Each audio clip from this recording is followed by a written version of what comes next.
안녕하세요. 속풀이 짬뽕 알뜰 세트입니다. 여러가지 가설이나 이론이 맞는지 확인해보기 위해 실험을 많이 하는데요. 보통은 결과를 미리 어느 정도 예상을 해놓고 실험을 합니다. 하지만 정말 예상 밖의 결과가 나오는 실험이 참 많을 텐데요. 이번엔 언뜻 보기에 뜻밖의 결과가 나온 실험들을 모아봤습니다. 그럼 한번 볼까요? 첫 번째는 소 엉덩이에 눈 그리기 실험입니다. 아프리카의 보츠와나 북서부 오카방고 삼각주 지역은 야생동물이 많아 유네스코 세계유산으로 등록이 되어 있는데요. 사자와 표범 같은 대형 육식동물도 많다고 합니다. 문제는 이런 동물들이 이 동네에 사는 사람들이 키우는 소들을 자주 잡아먹는다는 점인데요. 우리나라도 농작물 민폐동물인 고라니나 멧돼지를 허락 없이 사냥하면 불법이듯이 여기도 표범, 사자 등을 잡으면 벌을 받는다고 합니다. 그렇게 동네 주민들의 불만이 많아지자 호주의 한 대학 교수팀이 실험을 시작했는데요. 실험 방법은 소의 엉덩이에 그림을 그려놓고 공격 예방 효과가 있는지 알아보는 것이었습니다. 실험 대상을 세 부류로 나눈 후에 한 부류는 X자를 그리고 다른 한 부류는 아무것도 안 그리고 다른 한 부류는 눈 모양을 그린 후에 사자가 잡아먹는지 4년 동안 지켜본 건데요. 실제로 아무 그림도 없는 소 835마리 중 15마리가 잡아먹혔고 십자 표시를 한 소는 543마리 중 4마리가 공격을 당했고 눈 그림을 그린 소는 683마리 중 한 마리도 공격을 받지 않았다고 합니다. 의외로 눈 그림이 효과가 있었던 건데요. 심지어 X자만 그려도 효과가 있었던 것입니다. 이 실험 결과를 연구팀은 커뮤니케이션스 바이올로지라는 과학 저널에 발표했는데요. 하지만 연구팀은 신중했는데 세 부류로 나누지 않고 모든 소 엉덩이에 눈 그림을 그렸을 때는 어떻게 될지, 그리고 눈 그림에 사자들이 익숙해졌을 때도 예방 효과가 있을지는 불투명하다는 의견이었습니다. 실험은 아니지만 이와 비슷한 케이스는 또 있었는데요. 인도의 한 동네는 자꾸 원숭이들이 농작물을 훔쳐가자 별의 별짓을 다 했다고 합니다. 호랑이 인형으로 허수아비를 설치해도 원숭이들은 허수아비만 피해 다녔다고 하는데요. 결국엔 키우는 강아지의 줄무늬를 그려서 호랑이처럼 보이게 합니다. 그랬더니 정말로 원숭이들이 농장에 가까이 오지 못하여 농작물을 지킬 수 있었다고 하네요. 이런 곤충들의 위장술이 그냥 나오는 건 확실히 아닌 것 같습니다. 다음은 한 달 동안 맥도날드만 먹은 선생님 실험입니다.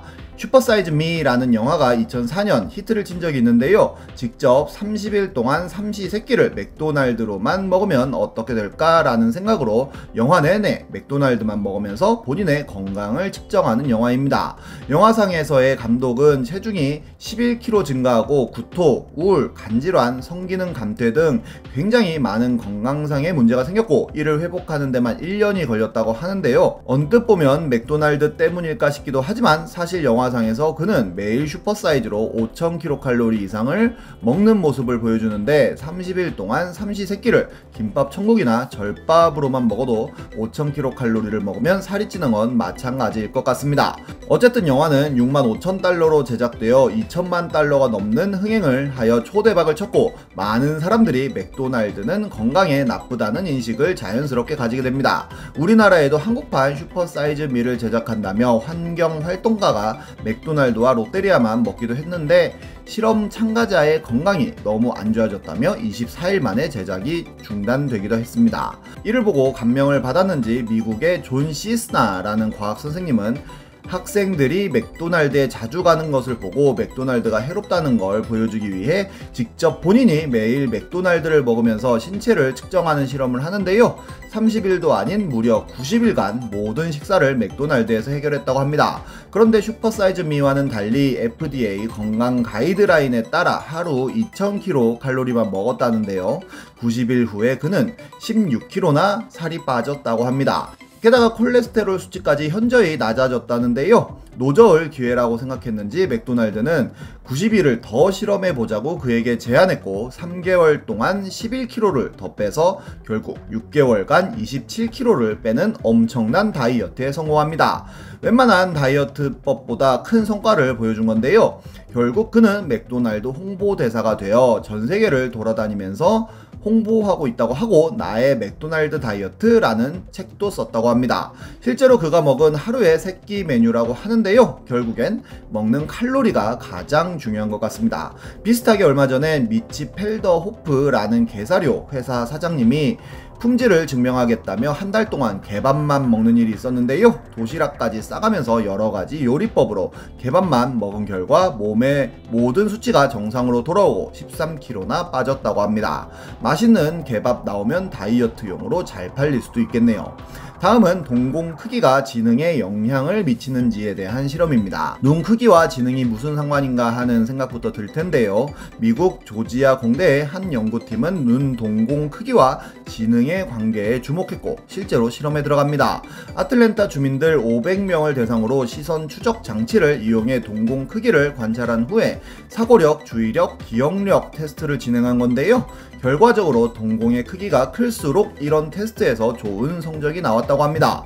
그 이유까지 찾아봤다고 하는데요. 뇌에 있는 청반이라고 하는 부위가 뇌 전체의 신경망에 신경 전달 물질을 방출한다고 하는데 동공이 클수록 청반의 이런 조절 기능이 높아지면서 인지 능력과 뇌 기능에 도움을 준다고 분석한 것입니다. 정말 인체의 신비는 끝이 없는 것 같네요.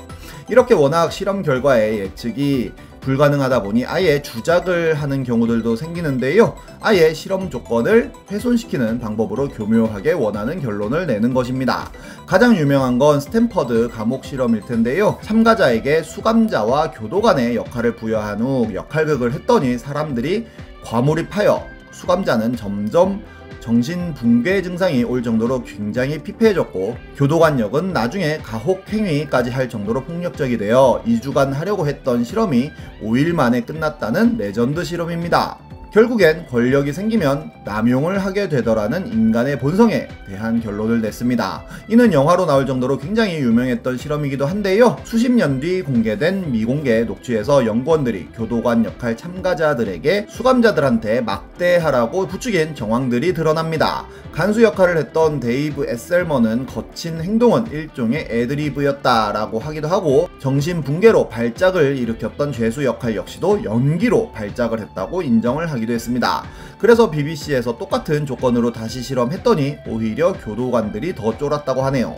우리나라 방송에서도 이런 주작 실험은 참 많이 했었는데요. SBS에서 했던 I Love In이라는 프로그램에선 인종차별 습관 고칠 수 있는 방법은? 이라는 주제로 백인과 동남아인이 길을 물어봤을 때 한국인의 반응을 실험했었는데 미얀마인 소모투 씨에게 80% 정도의 시민들이 길을 친절하게 알려줬었지만 방송에선 사람들이 불친절하게 도망가는 모습만 보여주고는 한국인들이 동남아 사람들에게 불친절하다는 결론을 내서 출연자인 소모투 씨가 긴 장문의 글로 방송을 비판하기도 했었는데 EBS에선 서양 엄마와 한국 엄마의 차이점으로 낱말 퍼즐을 할 때 서양 엄마는 기다려주고 한국 엄마는 계속 참견한다는 식으로 방송을 했는데 영어 단어는 매우 쉬운 단어로 진행하고 한글 단어는 어른이 하기에도 쉽지 않은 단어로 진행하여 원하는 결과가 나올 수 있도록 하기도 했습니다.